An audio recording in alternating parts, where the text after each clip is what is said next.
नमस्कार मंडळी, तू ही रे माझा मितवा या मालिकेच्या पुढील भागामध्ये आपण पाहणार आहोत की ईश्वरीला अर्णव आणि किरणच्या नात्याविषयी खूपच चिंता वाटत असते व त्या दोघांचे वेगवेगळे स्वप्न देखील पाहू लागत असते.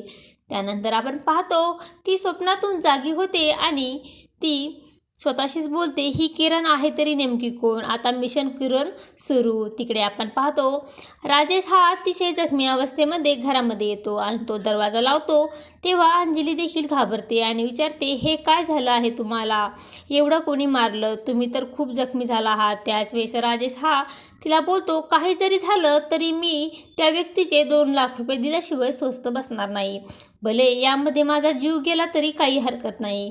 तर तिकडे आपण पाहतो ईश्वरी ही किरण कोण आहे याचा माहिती काढण्याचा प्रयत्न करत असते व ती अर्णवच्या लॉकरची चावी घेते व ती गुपचूप लॉकर उघडते आणि त्याच वेळेस त्या ठिकाणी अर्णव देखील येतो आणि अर्णव विचारतो, तू आणि लॉकर उघडून काय करत आहेस? तेव्हा ईश्वरी ही अतिशय घाबरते. जर तिकडे आपण पाहतो अंजली ही राजेशला बोलते, तुम्ही काही चिंता करू नका, तुम्हाला 10 लाख रुपये हवे आहेत ना, तर मी तुम्हाला 10 लाख रुपये देते. त्यानंतर आपण पाहतो अंजली ही सर्वांच्या समोर अर्णवला बोलते, चिंटू मला तू 10 लाख रुपये देशील का? आणि तेव्हा अर्णव ही ईश्वरी आणि मामा सर्वजण हे आश्चर्यचकित होऊन अंजलीकडे पाहू लागतात. आता पुढे येणाऱ्या भागामध्ये अर्णव हा अंजलीला 10 लाख रुपये देणार का व अंजली ते पैसे राजेशला देणार का, हे पाहणे अतिशय रंजक ठरणार आहे.